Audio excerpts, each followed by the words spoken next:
بسم الله الرحمن الرحيم إن الحمد لله نحمده تعالى ونستعينه ونستغفره ونعوذ بالله من شرور أنفسنا ومن سيئات أعمالنا من يهده الله فلا مضل له ومن يضلل فلا هادي له وأشهد أن لا إله إلا الله وحده لا شريك له وأشهد أن محمدا عبده ورسوله أما بعد. Inshallah, we'll continue in the reading of the book Kitab Tawhid of Shaykh al-Islam Muhammad bin Abdul rahimahullah, alongside the explanation of Shaykh al-Allama al-Uthaymin al-Qawl al-Mufid fi Sharh Kitab Tawhid. And we stopped last week at the end of the last chapter in a discussion of the masail, the benefits and issues that we benefit from. Because we discussed the week before about the issue of what Tawheed means. What is the tafsir of Tawheed in the kalima La ilaha illallah? And we conclude that the kalam or the tafsir of Tawheed is to affirm that there is no deity worthy of worship in truth except for Allah, and to deny that any other types of worship are allowed to be given to anyone but Allah. So affirmation and negation. And then there's some fawaid masail, important matters that Shaykh al-Islam he mentions. He says it contains the greatest and the most significant issues in explanation of Tawheed and a testimony which he explained. So the first he says is the verse of Surah Al-Isra. He explained the refutation. In it is the refutation of the idolaters, i.e. the mushrikeen, and those who call upon the righteous. It clearly states that is a major shirk. Second, the verse in Bara. He stated in it that the people of the book consider the rabbis amongst his lords besides Allah. He explained that they were only told to worship one God, along with the fact that its meaning, without any ambiguity, is obedience to scholars and devotees in sin, and not that they supplicated to them. Thirdly, from that also is the statement of Khalil alayhi salam to the disbelievers, إِنَّنِي بَرَاءٌ مِمَّا تَعْبُدُونَ إِلَّا الَّذِي فَطَرَنِي. I am innocent of what you worship except him. I am innocent of what you worship except him, i.e. Allah who created me. So he exempted his Lord from what they worship, and he, glorious is he, Allah, also mentioned that this shunning and support in his meaning means this is the meaning of the La ilaha illallah. As he says, وَجَعَلَهَا كَلِمَةً بَاقِيَةً فِي عَقِبِهِ لَعَلَّهُمْ يَرْجِعُونَ. And he made it La ilaha illallah. Allah made La ilaha illallah word lasting among his offspring. Means among the offspring of Ibrahim, that they may turn back to repent to Allah. Surah Zukhruf ayah 28. So those verses were last week. إِنَّنِي بَرَاءٌ مِمَّا تَعْبُدُونَ إِلَّا الَّذِي فَطَرَنِي. And the proof this is talking about the tafsir Tawheed, because Allah says وَجَعَلَهَا كَلِمَةً بَاقِيَةً. He made this word a word that's long lasting. فِي عَقِبِهِ, amongst his offspring. So it's showing that this word he's saying here is tafsir al-Tawheed. Also, the verse in Surah Al-Baqarah, among the disbelievers, Allah says, وَمَا هُمْ بِخَارِجِينَ مِنَ النَّارِ, and they will never get out of the fire. And he mentioned that they, the disbelievers, love the rivals that set up with Allah, as they should have loved Allah alone, proving that they greatly love Allah, but that does not make them Muslims. How about the one who loved the rivals more than Allah? How about the one who loves the rivals alone, doesn't love Allah at all? Likewise, he's saying, sallallahu alayhi wa sallam, whoever says La ilaha illallah while disbelieving all that is worshipped besides Allah, his wealth and blood become inviolable, and his account is with Allah. So this is from the best explanations of La ilaha illallah, because he did not mention uttering it as sufficient for the sanctification of blood and wealth, not even just knowing its meaning, and then uttering it or affirming it suffices. In fact, that he supplicates only to Allah alone, and he has no partner, is not sufficient. His blood and wealth is not sanctified unless he adds disbelief in all that is worshipped besides Allah. If he doubts or holds back, his blood and wealth is still viable. How great and significant then this issue is. How perfect is this exposition. What a strong and clear-cut evidence this is for the advocate. So those are the masail that Shaykh al-Islam he mentions at the end of the chapter. And then Shaykh al-Uthaymin, he explains them one by one, going into detail. As much of what he mentions, or some of what he mentions here, we've already mentioned before. So we will, inshallah, we'll proceed then to the next chapter, which is in regards to shirk. So chapter says shirk includes wearing amulets, charms, and the likes to remove or prevent affliction. So this chapter now, Shaykh al-Islam is going to be discussing for the rest of the book, step by step, or chapter by chapter, issues which contradict with Tawhid, or issues which should be avoided for the one who wants Tawhid, and like this. So he's showing us the detail of what Tawhid is intended. And the benefit then is that everything that we've covered so far, talking about the virtue of Tawhid, the explanation of Tawhid, all of this will now become like an introduction to these different issues. So the chapter, Babun min ash-shirki lubsul haraqa wal-khaydi wa nahwihima li raf'i al-bala'i wa daf'ihi. So wearing from shirk is to wearing amulets, charms, and the likes to remove or prevent affliction. So here, Shaykh al-Uthaymin says, he's saying from shirk, min ash-shirk, in Arabic expresses a part, that is part of shirk, and not all of the shirk. And the word shirk is generic noun, which entails the major and the minor forms. But wearing these things may be minor or major based on the belief of the person wearing it. So we benefit from the chapter is that from shirk, he's wearing amulets, charms, and lights, either to bring about a benefit or to deflect a harm. And so the word that he says here, babun min ash-shirk, which shows that doing this action can be major shirk or minor shirk, depending on the condition of the one who's wearing it.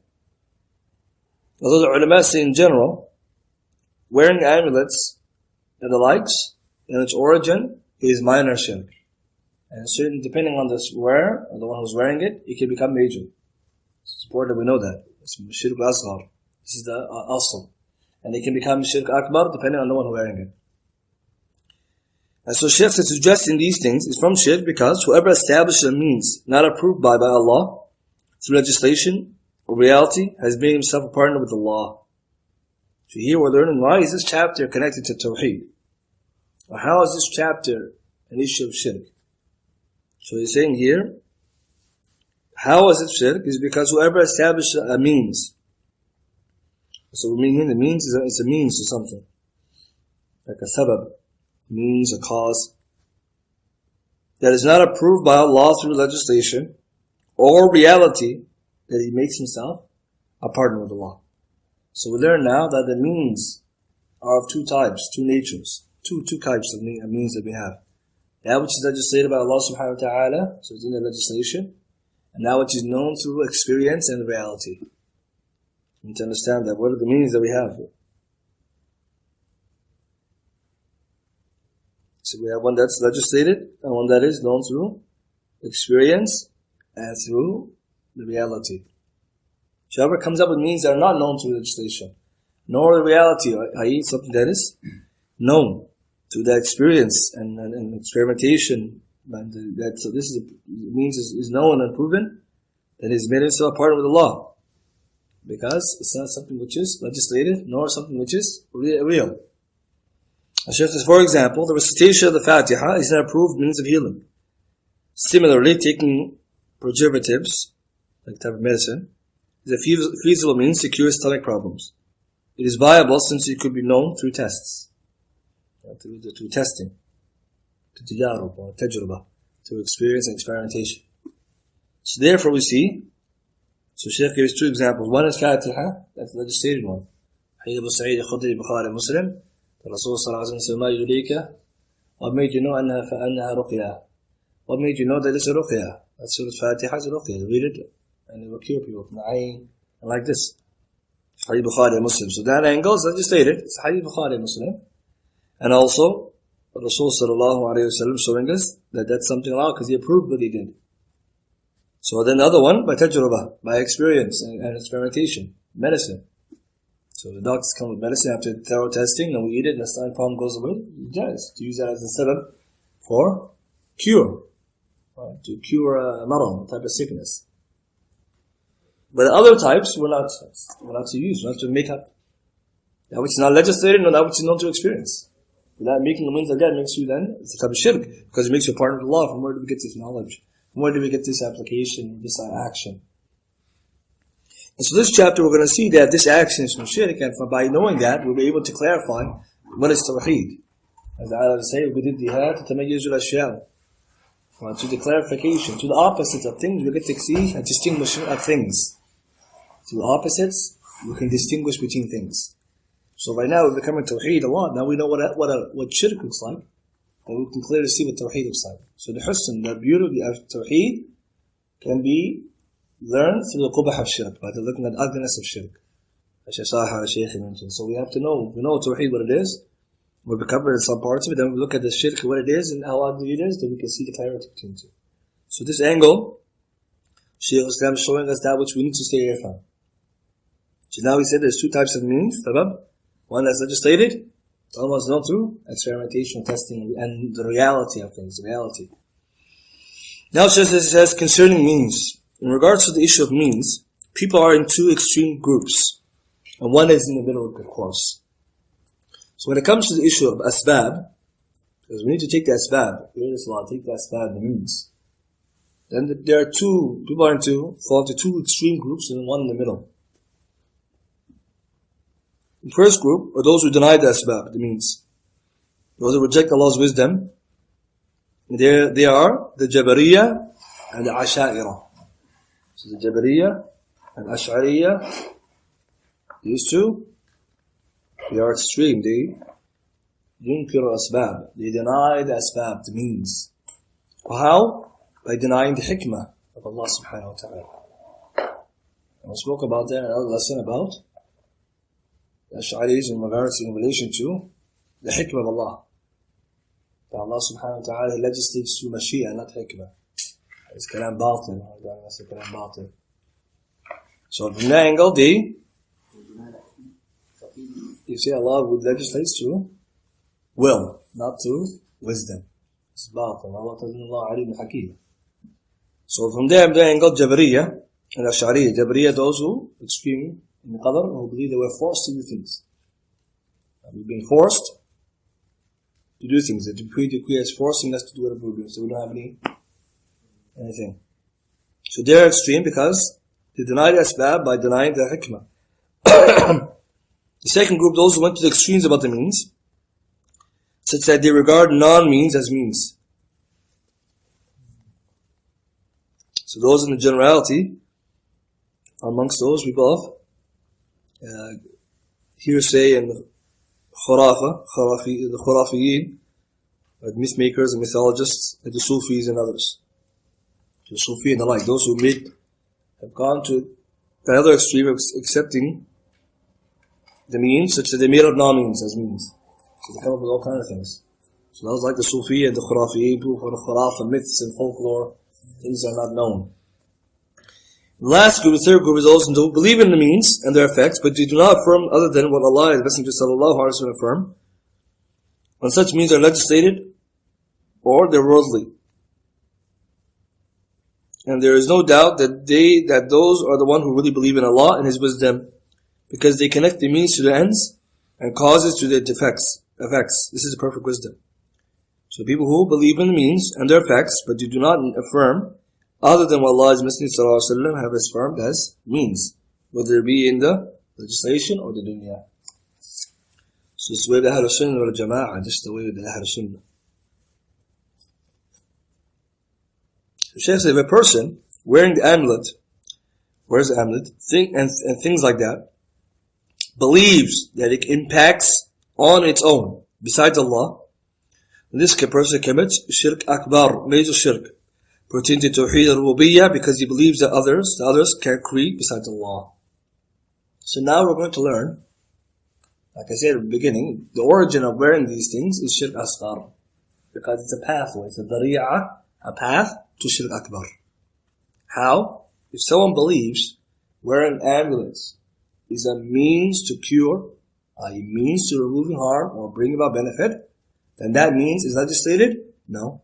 Does that mean no through experience and reality? No. So therefore, it's a minor shirk. Why?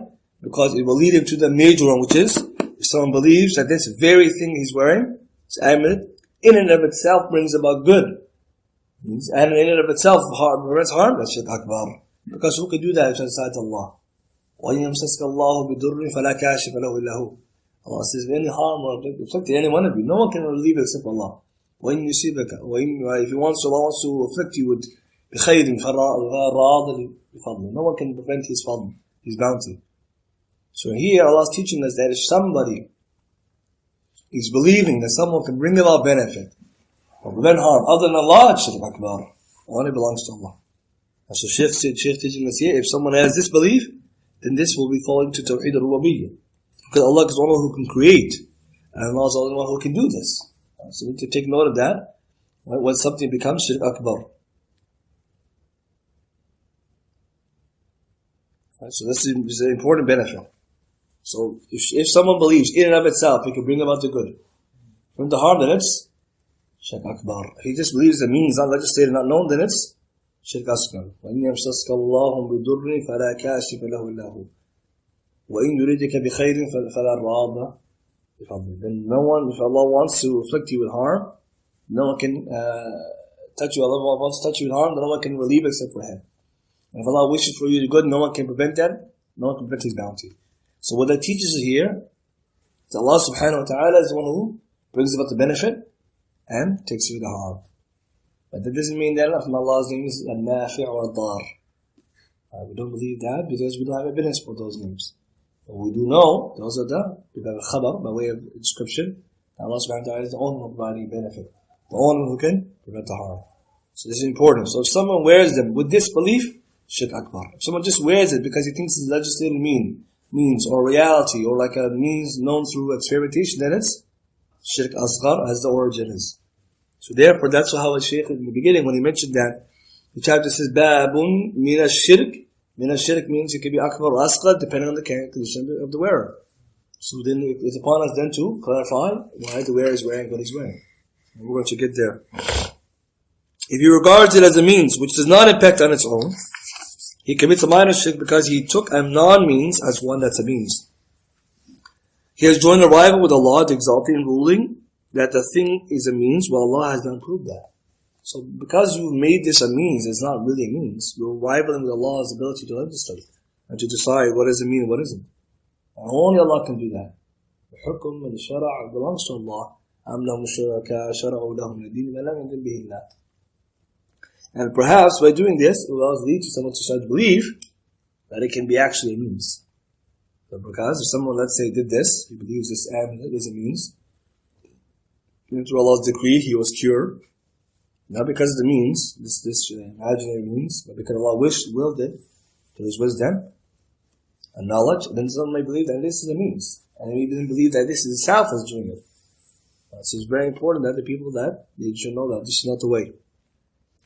And Shaykh said that to know that a particular thing is a means could be through the ruling. So how do we know when something is a sabab? It's through sharia, number one. That's how we know. Like honey. Allah says, فِيهِ شِفَاءٌ لِلنَّاسِ.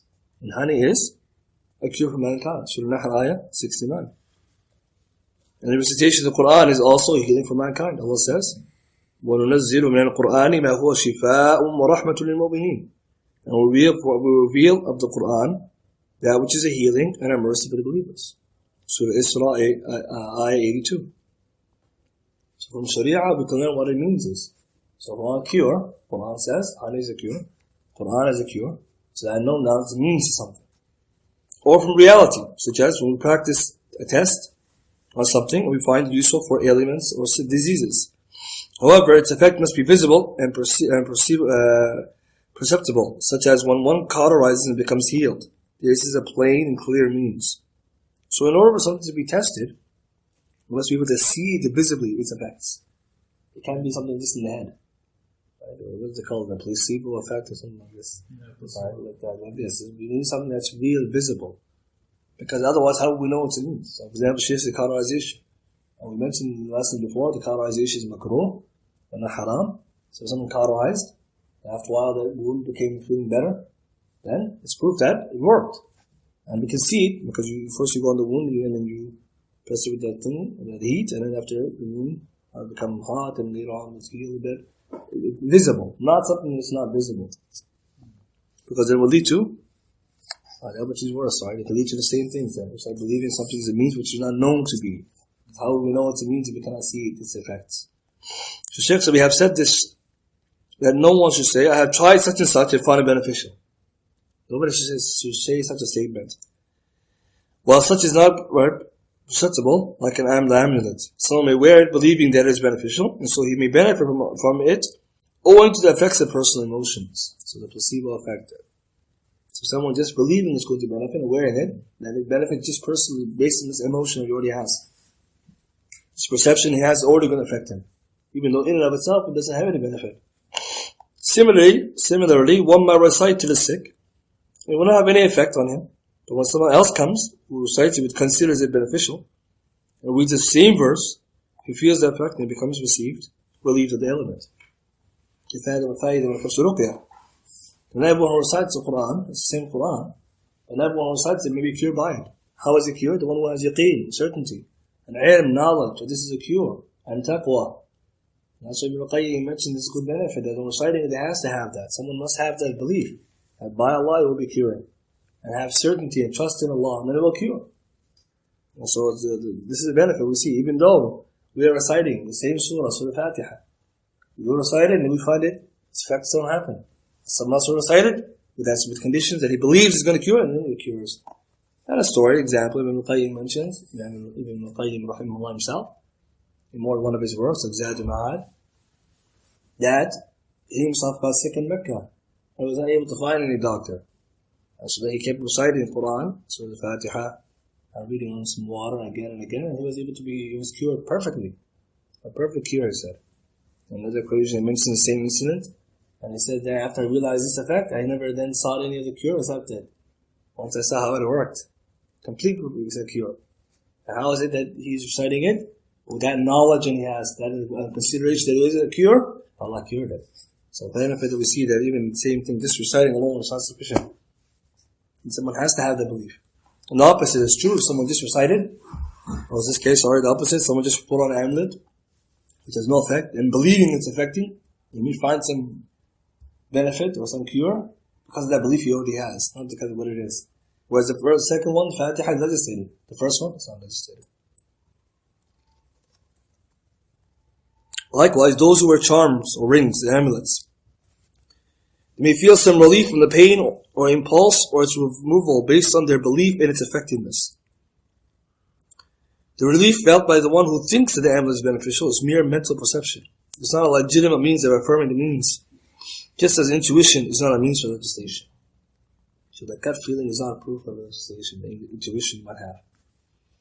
So he's saying wearing amulets and charms, the word here, by al-hilqa, Shaykh says amulet is from the iron, gold, or silver, and the like. And then he says here the khayr, the charms are well known. So amulet can be made from iron, gold, silver, and the likes of that. And he's saying the likes, such as charms, inlays, those who use particular shapes of copper, or its likes for preventing calamity, or the one who hangs parts of certain animals on himself. Some people will even hang tattered sheath on their vehicles. And the likes to prevent the evil eye. She said when someone sees it, he holds back and does not look with an evil eye. So it includes also that which is hung. Right? So that which is worn or that which is hung. So I mentioned even that which is hung on the cars and houses, on the person. All of this is included into these things. It's not allowed. And it's just to remove or prevent affliction. The difference between them both is that the removal occurs after the occurrence of an affliction. The prevention is before the affliction. So raf' al-bala means when the affliction has already come, to remove it. Another one, al-daf'ihi, to prevent it, means before it came. So Shaykh al-Islam Muhammad does not negate legitimate means of cure and prevention. He only negates the disapproved means. So this is a point, he is not negating the real established ones. He's talking about the ones that are prohibited. And then he said, Allah subhanahu wa ta'ala says, so Shaykh al-Islam brings the ayah, أفرأيتم ما تدعون من دون الله إن أرادني الله بدر هل هن كاشفات دره أو أرادني برحمة هل هن ممسكات رحمته قل حسبي الله عليه توكل المتوكلون عليه يتوكل المتوكلون. So he says here, Allah subhanahu wa ta'ala says, don't you see those whom you call besides Allah? If Allah willed some hurt for me, could He remove it from me, this hurt? Or if He willed some mercy for me, could He restrain His mercy? Say, sufficient is Allah. In Him do all that is trusting put their trust. Surah Zumar, ayah 38. So Shaykh al-Uthaymeen says, don't you see? That is, tell me. This is an interpretation with the imperative, because the one who sees informs. Otherwise, it will be a question about the seeing. Like Allah says, أَرَأَيْتَ الَّذِي يُكَذِّبُ بِالدِّينِ. Have you seen the one who belied religion? Surah Ma'un, ayah 1. That is, tell me about the condition of those who belied religion. It gives two objects in the accusative, the first and singular, and the second an interrogative sentence. And so it means here, رَأَيْتَ means you inform me. This interpretation term means the one who sees informs. So here he's saying here, of those, means, do you not see those whom you call besides Allah? And the Shaykh saying, what's intended here, if Allah willed some hurt from me, can't they remove it?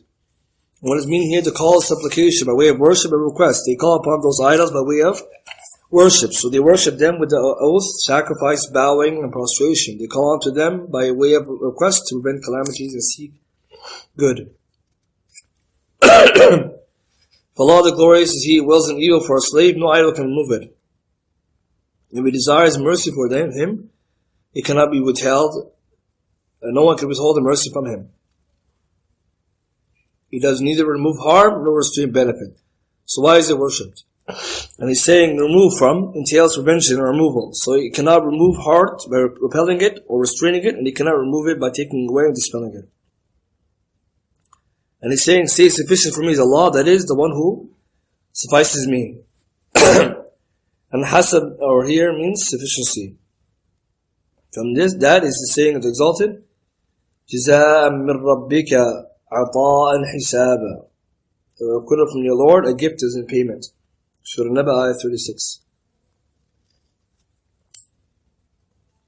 So here it means from hasab, adequate, or hasib, or hasbi in the subject, and lafz jalala, so the object. So altogether, this is more eloquent. So Shaykh says here, first the basic rule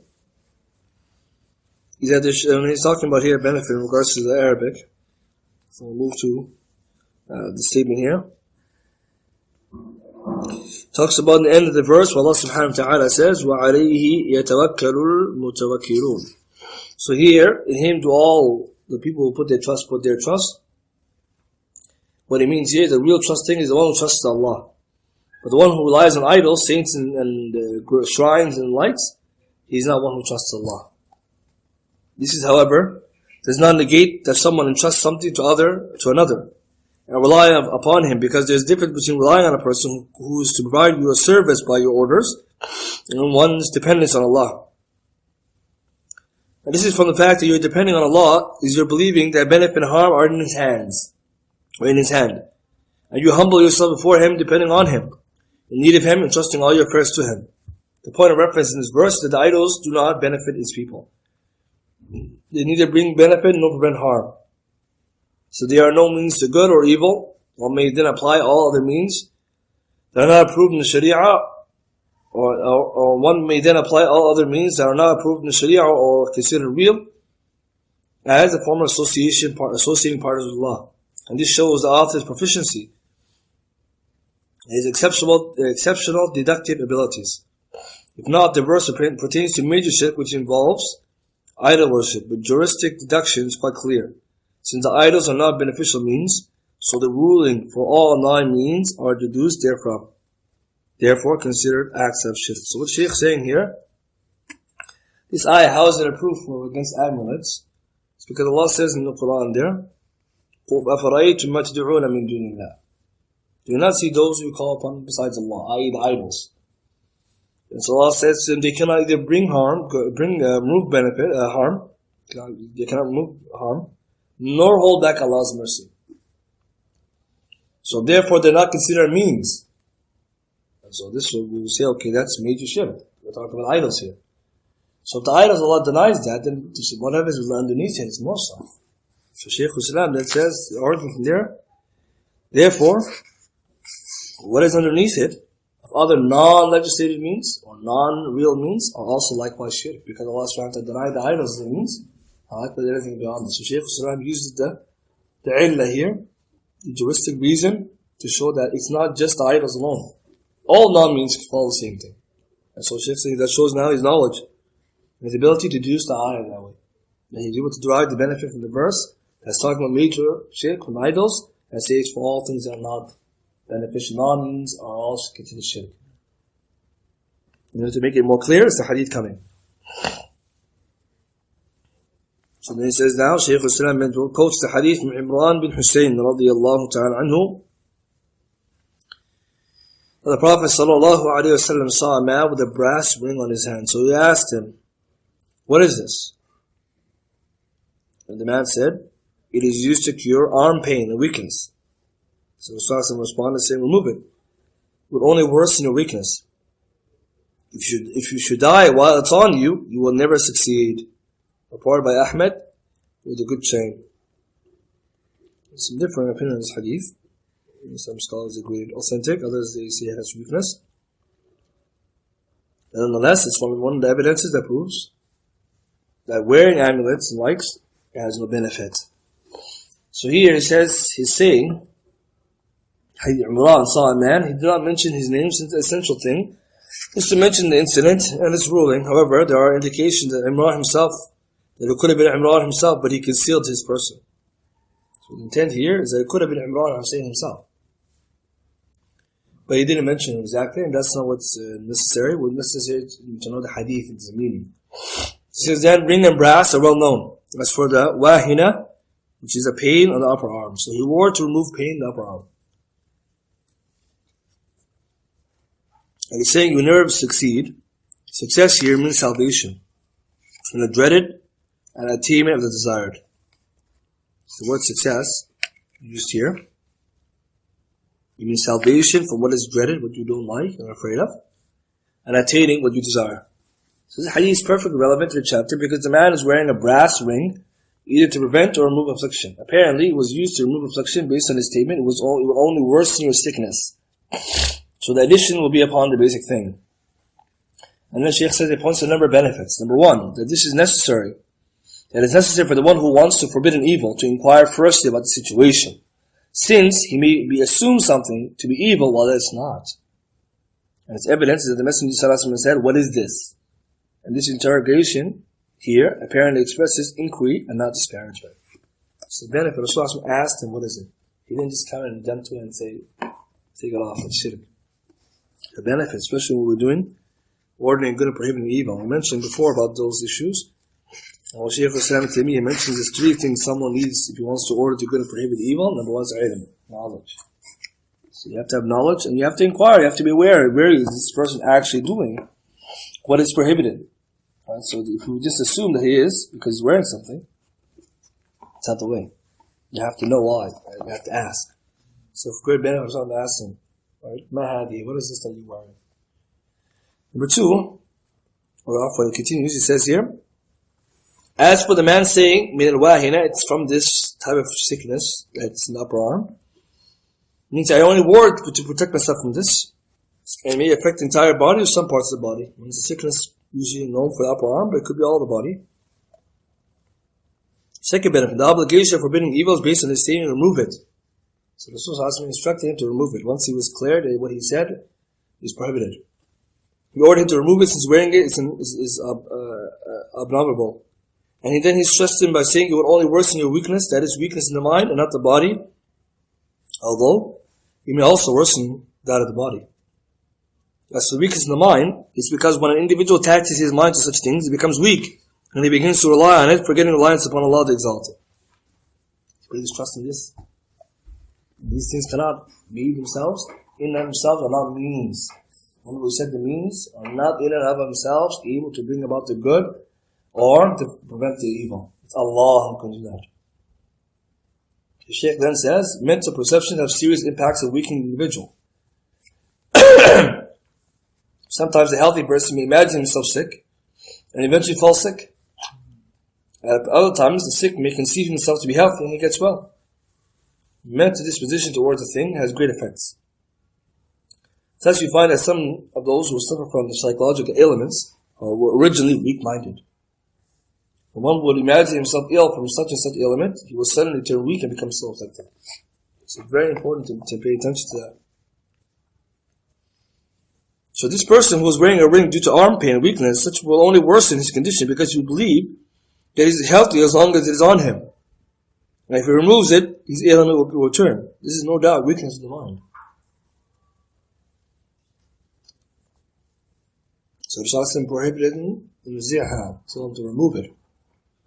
So we see here, when you can do this if someone has the position of the ability, that he prohibits the evil. With his hand or his tongue, or at the very least, to test in his heart. Number 3, the means that are ineffective according to Sharia or custom or experience also do not really benefit man or mankind. So whatever is not a means in the Sharia or according to our experience like this, then it does have no benefit. 4th, wearing rings and likes to ward off or remove afflictions is from the aspects of shirk according to his saying, sallallahu alaihi wasallam, if you should die while it is on you, you will never succeed. Negation of success indicates ruin and loss. So that's the proof that it's shirk, because he denied access. You will never become successful, which is proof that you are a failure, or you failed, or you are ruined, which shows that it's shirk. Because what makes someone successful? Tawhid, and to paradise. قال لا إله إلا الله دخل الجنة. However, is this major or minor shirk? We have explained previously under the heading that differs depending on the person wearing it. So what benefit from this right now is that wearing this is in relation to bringing about benefit or removing harm. Someone is wearing it for other reasons besides that. We're not talking about this chapter. For example, if someone comes and he wears this type of amulet, or this kind of ring, or these things, not for this reason, but just for fashion. Or he wears it for other reasons. Just say he's putting it on his hand, he's playing with it, or just kept it there. So no, we're not talking about this chapter, because you need to believe that it brings about benefit or provides removes harm. So, for example, if you take a silver ring, someone wears a ring. So the Sunnah Messenger sallallahu alaihi wasallam, according to many ulama, and he wears a pinky ring. Is this now considered prohibited? So no, because why is he wearing it? It's the Sunnah Rasul sallallahu alaihi wasallam. He has no belief attached to it that this brings about benefit or takes you harm. This is Sunnah. It's a custom. It's for zina, purification. So much different than if someone were to wear that and have this belief. So Rasul asked him about it, and when getting confirmation that it's actually for that, he tested him on it.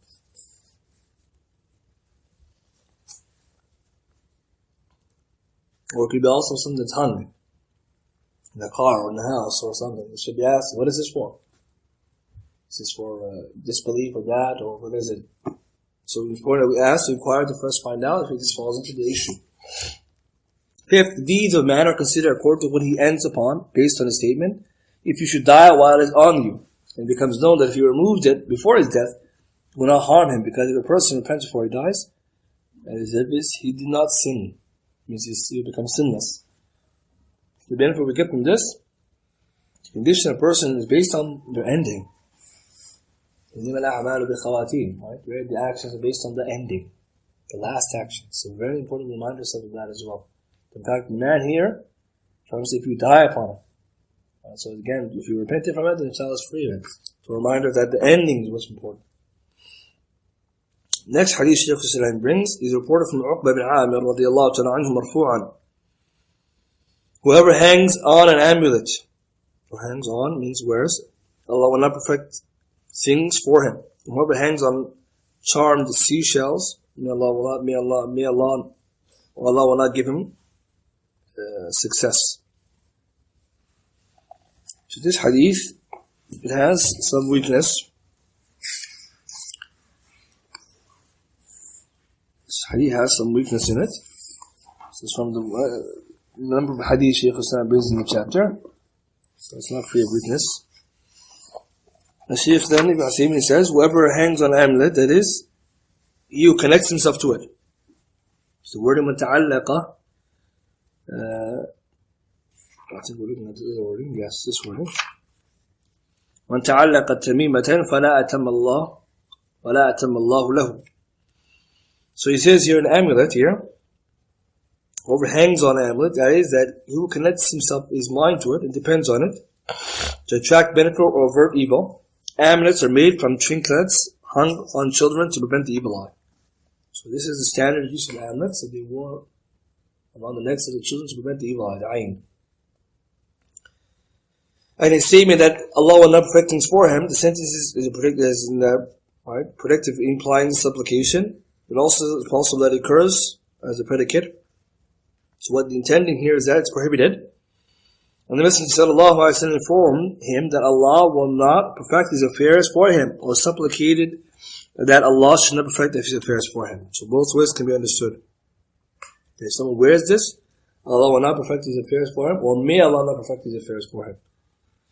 So the Prophet ﷺ intended information, then it would fall one side or the other side, depending on how you understand the sentence. An example, Shaykh saying this, it's like the Rasul ﷺ said, continuing, whoever hangs on a charmed seashell, may Allah not give him any secure.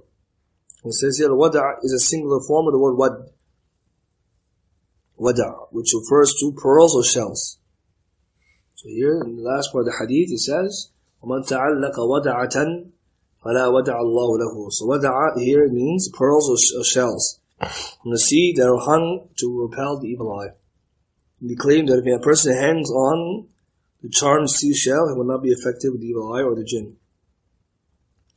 And Allah will not give him grant tranquility and rest. فَلَا وَدَعَ لَهُ means he will not be any tranquility. He will not be finding himself in rest.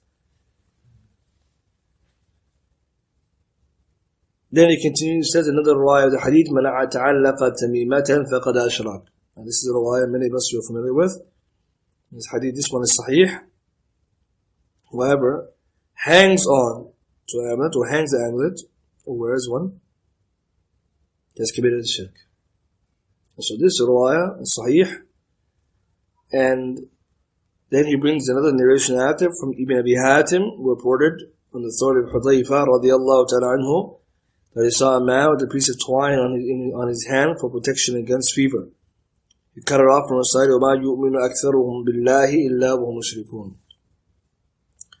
And most of them believe not in Allah except that they actually partners to Him. So we use 5106.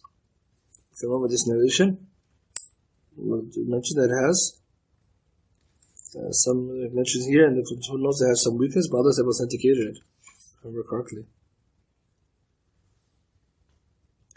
Now, the hadith earlier, مَنْ تَعَلَّقَ تَمِيمَةً فَقَدْ أَشْرَكَ. This hadith is clear to show that it's type of shirk. So whoever does this. So what Shaykh Islam mentioned the ayah earlier, from Surah Zumar, this ayah, hadith, clarifies it even more so. And the backstory behind this hadith, actually how the hadith came, it's reported by Ahmed and others, was that a group of men came to Rasul sallallahu alayhi wa sallam. Rasul took the pledges and allegiance from 9 of them. So a group came. Rasul took the bay'ah from 9 of them. And refused to give it to one of them. So they asked him, Rasul took from 9 the pledges of allegiance. Why did not take from this one? He said, because he's wearing a tamima. Whoever wears one has committed shirk. So that hadith shows then Rasulullah also detesting it again. So he denied him the pledge of allegiance because he's wearing it, and then I took it off, then he allowed it. So what proof is that? Detesting. And it's shirk. So he said he has committed shirk, which is major. If he believes that repels on its own without Allah's command. Otherwise, it's minor shirk. We qualify it. فَقَدْ أَشْرَكَ means if he believes shirk, major if he believes it by itself it's a cure. If he believes that it's a means, then it's a minor.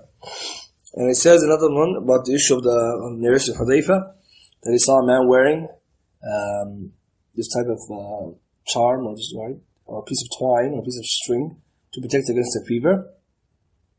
It means he's wearing a piece of this kind of string owing to fever to cool it off or to get healed through it. So Hudayfa cut it off.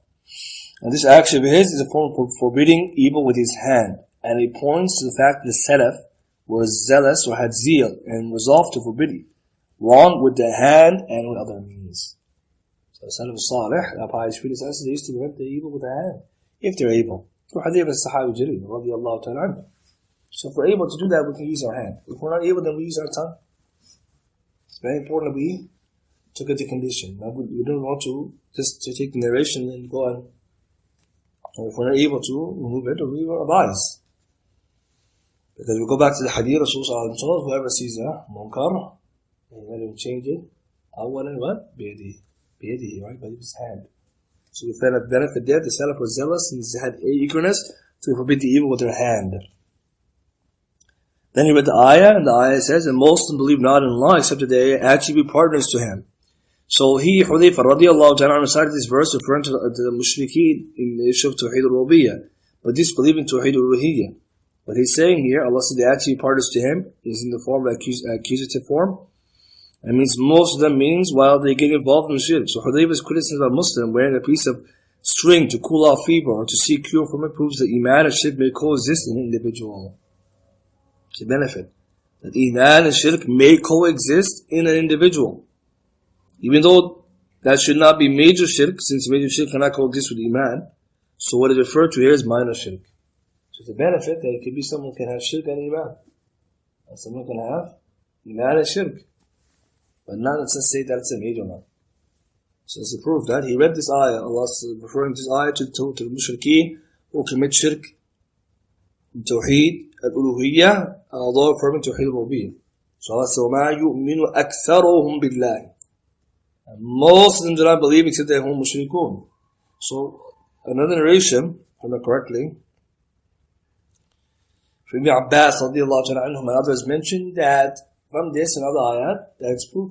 It shows also that the mushrikeen, they have some iman. So ma yu'minu aktharum. How can they have iman? What's the iman of Iblis and the mushrikeen? The iman of Tawheed al-Rububiyyah. However, that's not sufficient. So the mushrikeen, they have a type of iman. They believe some of them that Allah subhanahu wa ta'ala is one or is above or He created. So, yeah, exactly. So if you ask them, Man khalaqahum, who created them, or created them as earth, they say, they will say it's Allah, but that doesn't prove them that they are wahideen, the Muslimin. So it proves that they have iman with the shirk. But does that mean that the iman Allah is talking about here is the full one? No, partially. And do we need only one tawheed to be muwahideen? No, we say we need all three to be muwahideen. Same way Hudayfa is applying this to a Muslim. The Muslim has a minor shirk, and Islam's tawheed is still considered a Muslim, but he has with him minor shirk. So it can be one person. This is something also, I remember correctly, Ibn Qayyim rahimahullah talks about as well. It's coexisting, the idea of there can be iman and shirk and iman in one person. But again, Shaykh says not the major. For there's a major shirk and there's no iman. It's not tawheed. In the same way, the mushrikeen, they have one part of tawheed. But it's not major shirk, they're not muwahideen. So faida. And then Shaykh ends Shaykh Islam by mentioning the different masail. He mentions some of them. So the benefits we take from this, the important matters. Number one, the seriousness of wearing amulets, twines or string, and the likes of this for such purposes. So in this chapter, we learn how serious an affair it is.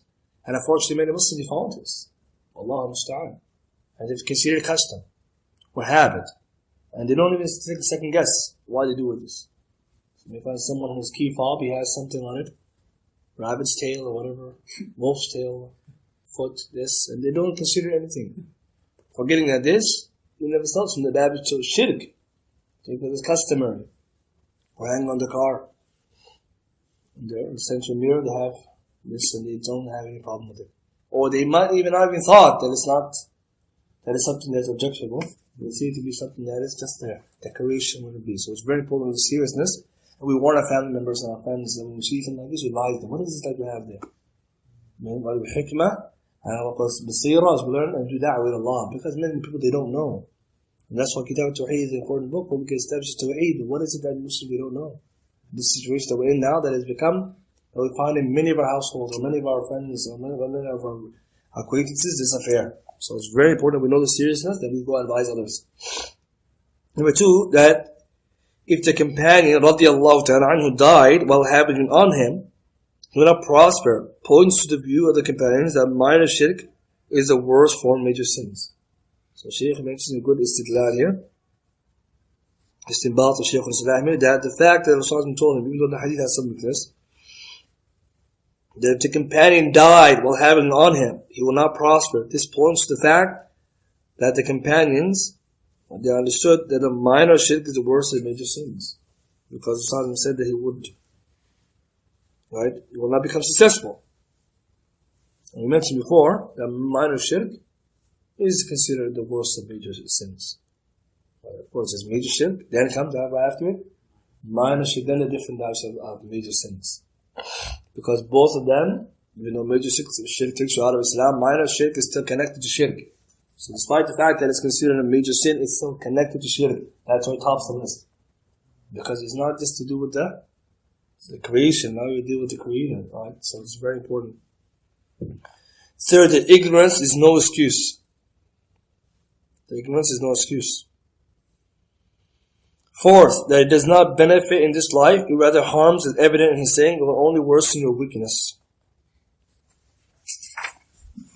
So we'll read a few of them here from Shaykh al-Uthaymeen, will explain it. So the first one, he says the issue we learn here, the seriousness of amulets, when string and the likes of this, based on the statement of Rasulullah, remove it. It will only worsen your weakness. So if you should die upon not become successful, this is a strong condemnation of wearing or hanging of these things is clear. Rasulullah was very strong on that to show that it's severe. In regards to the second one, the Shaykh says here then, the Sahaba, in regards to them seeing this, then when he heard the statement and understood that he would not become prosperous if he did so, then the companions will show, right, how dangerous the affair is, issue of minor shirk. Because Ibn Mas'ud radiallahu ta'ala, he says here, Shaykh, that he's saying that the Shaykh's statement here is seen by never as correct, and it's proven by different statements. Like Ibn Mas'ud once said, that I swear by Allah, while lying is more beloved to me than I swear by Him, but other than Him, while telling the truth. That I swear by Allah, lying is more beloved to me than for me to swear by other than Allah, telling the truth. So here the Shaykh says because this is a sin. Lying while telling an oath is sin. Shirk is worse than the sin of the minor sin. Since shirk is not pardoned, forgiven, even if it's minor shirk, contrary to major sins, which are all under Allah's will. So this statement, Ibn Mas'ud reported of Abdul Musannaf, is showing that the way he understood is that swearing by Allah and lying, that's considered a sin. You can't make an oath by Allah and lie. But if you make an oath to Allah and lie, shirk. And you told the truth, it doesn't matter. Right? So Shaykh says it's correct what Shaykh Islam says there. The Sahaba understood that minor shirk is the worst of the major sins. Number 3 we said, is that the ignorance is no excuse. However, Shaykh says, there's some kind of clarity here. This is disputable, because if you should die while it's on you, you'll never succeed. It's not clear cut that if you die before knowing it's ruling. Rather, it shows that if you should die while it is on you, and you'll not become successful, and it's after you have knowledge of it. So therefore, Shaykh said, you need some tafsir, some elaborations, and ignorance is in 2 categories. And this is important, because ignorance can be excused in some situations, and other times it's not an excuse. So number 1, Shaykh says here, ignorance for which a person may be excused, and it's the types of issues where ignorance is not excused. So ignorance is of 2 types. That one is excusable, and one which is inexcusable. So whatever results from laxity, negligence, and opportunity to learn, then it's not excusable, whether it be matters of kufr or sins. But those that result from other than that, meaning a person was not lax, he was neglectful, and there was no opportunity for him to learn such, then in that case, and that it has not just crossed his mind that such a thing is prohibited, then he may be excused.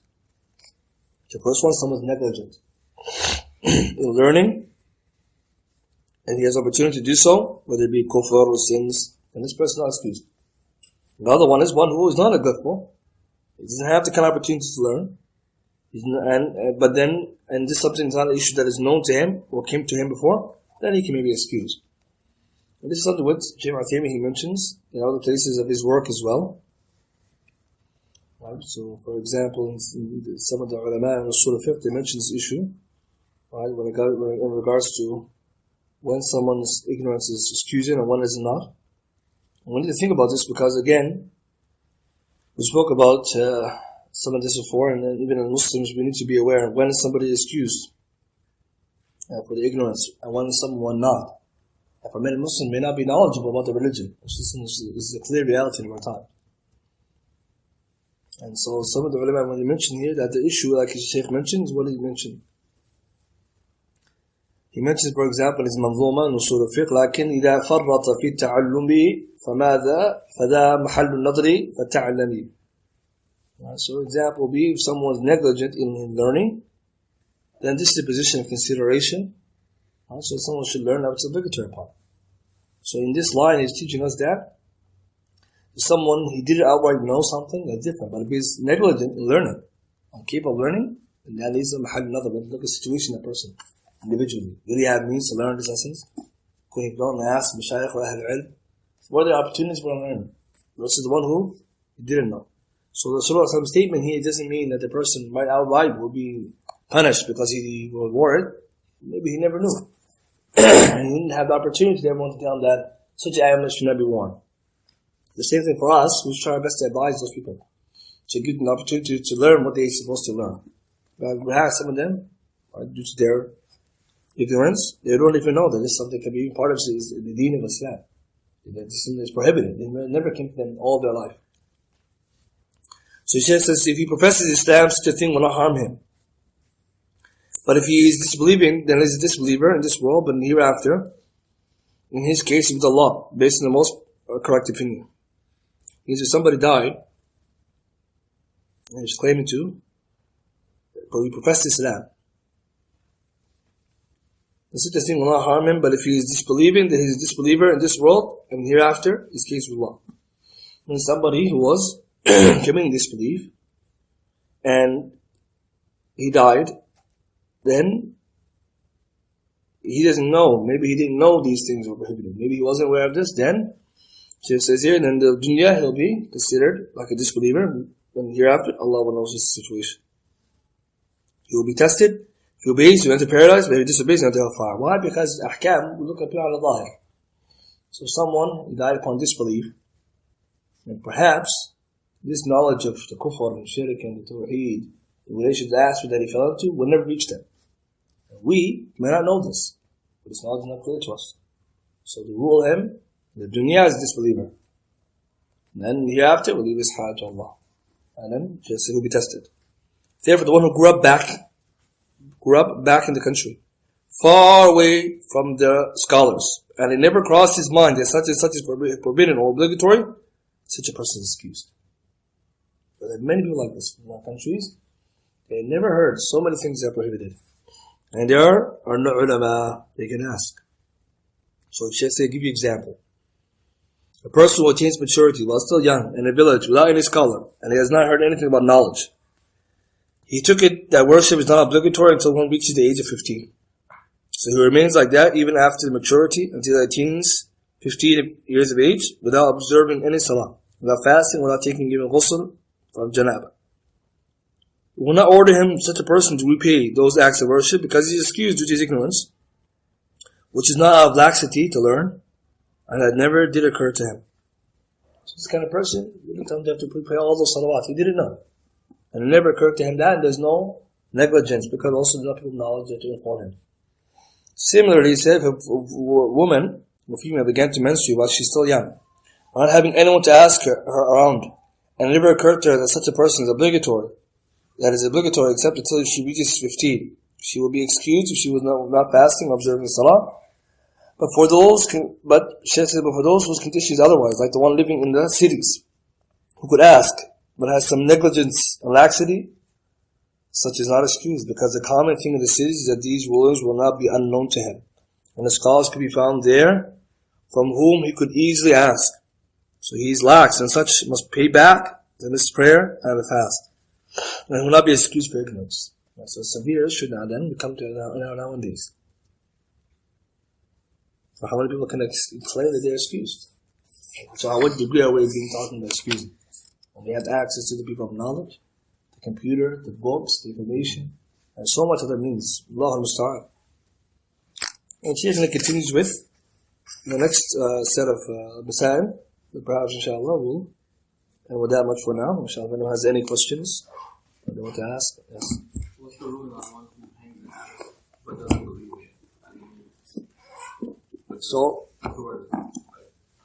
So those kind of things, hanging them and not believing in the means, that obviously doesn't, first of all, doesn't fit into the issue that we're talking about here. But then again, it should not be something that left alone. For it could one day lead to another means. For those who don't have the knowledge, and those who are not aware of the severity issue, that they may one day start believing in it, and its benefit and harm. So again, Rasul sallallahu alayhi wa sallam, when we receive an example, he would always advise them to remove it once the belief is established. But if someone doesn't believe in it as an adornment, then we say that there are other forms of adornment out there that are clearer than this and safer than it. And so we advise about that someone just leave it and hang something else in its place, alright, to avoid any other beliefs attached to it. For some may say, I do not believe in it, but in the household, someone else may come and say, I believe in it. And then attribute some successes in the household or benefits to that, and later on open the door to more. So we should advise to remove such things. Alhamdulillah, Allah allowed us to have many other forms to adorn our houses, so it's very important we look at the things the way that they can be. Sometimes we may say that, some may say, I don't believe in such a thing, but we don't know what will happen tomorrow. Allah A'lam. It could be something worse. Allah A'lam. So if someone uses something and he doesn't believe that it's not a means that it's not legislated, it's a major shirk, right? Exactly. If he believes that this thing that he's hanging, like amulet and these type of things, can bring about any means in general, bring about benefit in and of itself, then it's major shirk, because you're now attributing benefit or harm to that item. A means is only that which is legislated, or to reality is a path towards that what you're intending. So to legislation, Allah subhanahu wa ta'ala legislated, so at least your objective, which is to bring about the benefit or object to harm. Whereas if something known reality like medicine, take this particular medicine for this type of sickness, you shall be cured. So it's known, and then the intent is that it's a means to it. The hands of Allah, the shifa is with Allah, and then the same thing, you don't believe that this stuff is the cure itself, like means in itself it can cure. Allah is not the cure, the doctor. Allah is the one who cures. So it's always back to the beliefs of someone, when there's something that comes to a means, we always have to believe that it's only a means. And number two, we must make sure if it's legislated or it's known reality that this thing is actually a means. So the same way we wouldn't come with something imaginary, like if someone has a severe sickness and someone says, I have the cure, we're going to do X, Y, Z thing and it's going to cure it. Not known in the medical community, nor is known deen, so cure, this is not going to be used. And for most people we see, they don't use them. They go to the means that are known.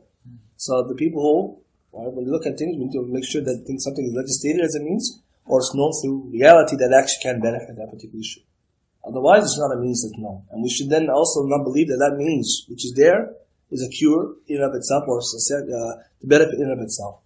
So what about, for example, back at home, my grandma says, smell an onion, because it'll basically help you not get sick. Well, yeah, so example is something like this. If it's known that when you smell the onion that it can remove you some harm, but again, like as a preventive measure, if it's proven through science that the smelling onion or whatever else habit actually is healthy, then from that angle it can be done. If it's known that it has that effect. So same thing, example, someone mentioned, drinking such and such water in the morning, warm water, or taking this amount of honey, apple cider, whatever, has an effect on the body and it's proven, then we can say it's healthy ways to protect our health. Because we know from science, reality that is known. Not that she says something that cannot be visible, nor is it tested and known. So, for example, I come with something, I say, this helps my health. No, it's not good enough. Those bracelets that people use, has it been known, has it been proven that it benefits the people? Same thing, bracelets like that, or things grown from rheumatism and other things like this. So, ulama spoke about those kind of bands for those kind of magnetic bracelets that are used for people who have the bone issue, rheumatism, what they call it, something like this. So this ulama said that is not allowed because it has no real effect. There's no proof from the scientific community of real benefit it has. So people just wear with the placebo effect idea that's going to benefit. Or any other band someone puts trust in or belief in that's going to cure them and help them perform excellently in athletics and things which are not proven through science, means reality, nor is it known from Sharia. So someone should not be wearing and taking such means. Where other means are established. Like for example, if you want to do certain things, you have to take the proper means. That's how you're going to reach it. So it's very important that we first verify the means. And second, once we have verified something is a legislated mean or permissible means, that we don't put a trust in the means, we put trust in Allah. Very important. Because even after that, you could fall into shirk. Exactly, because Shaykh Islam Ibn Taymiyyah mentioned, and ulama as well, al-i'timadu ala sabab, just having reliance on sabab is shirk. Shirk. So I believe this alone, my studying math alone, will get me A, that's shirk. I'm studying in the math to a test is a sabab. Allah is the one who allowed me to pass and do well. Same thing if I come and I say I have a job, and in that job Allah will get the risk, and Allah is the one who allowed it. The job is a means. So it's very important that we take the means. So tawakkul ala Allah, what is it again? I think you mentioned it before. Because when we know what tawakkul ala Allah is, it becomes clear what we're talking. Because in the beginning we said to some people, Ahl bid'ah, they don't accept the means. So tawakkul ala Allah means that you, right, الصدق والاعتماد والقلب على الله. The truthful reliance of the heart upon Allah, مع الأخذ الأسباب, along with taking the means. So the truthful reliance of the heart upon Allah, along with taking the means, i.e. the permissible means. So if someone's having tawakkul ala Allah, he's not believing in the means, he's not putting his reliance in the means. Because you are, where's the sidq i'timad ala Allah? There's nothing. And number two, you can't say I tawakkul ala Allah, no means. And so you can't say tawakkul ala Allah and do nothing. And it's not right. So but we don't say when you tawakkul ala Allah, it means that I have wrong asbab. So for example, I'm getting ready for a job, or I have a particular task, and I'm doing the wrong thing. You have a particular task, you study for the wrong subject. How is it that means? Take the wrong means to achieve it. It must be correct means. Right? Because there are also other means someone may take, which are not the correct ones. So for example, the medicine, you have the sickness, this particular means will get you cured. Take that one, you get more sick. You don't take the other one and say it's a halal means. It's not for this case. So very important that we look at the person should not rely solely on the means. Make sure the means legislated or known to reality. And we always have to remember as well, especially the issue of the other things, that the harm and benefit always come from Allah. We should not believe in that the creation has the sole right or any right ability to bring about good, prevent harm. Only Allah. Only Allah.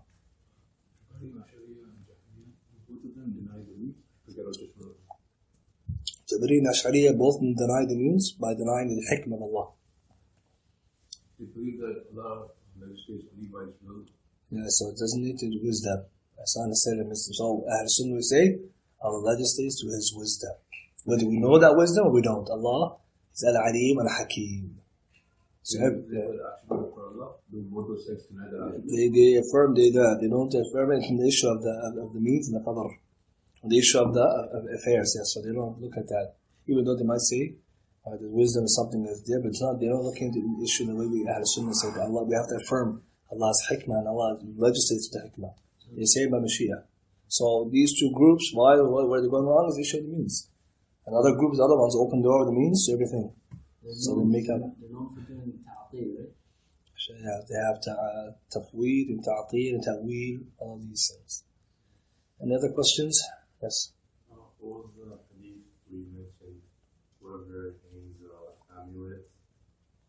hangs amulet, he committed shirk. So we mentioned hadith Uqb ibn Amir, Rasulullah said, "Man 'allaqa tamimatan faqad ashrak." Whoever hangs an amulet, then has committed shirk. It's Ahmed others authentic.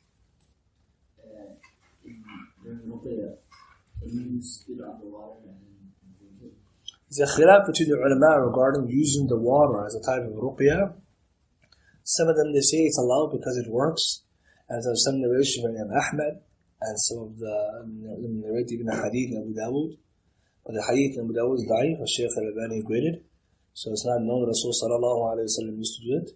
But they mention, like Imam al-Qayyim talks about in Zad al-Ma'ad and others, Ahmad and others and Mashaykh al they allowed it and they found it had effects. And some of them opened and say it can be done. And so some of the Kibar ulama they allow it. Others say no, it's like given by some of the Salaf, like Ibrahim al-Nakha'i, rahimahullah. And so then they said that Rasulullah didn't do it. And so therefore, best to do what he did. So there is something different on it.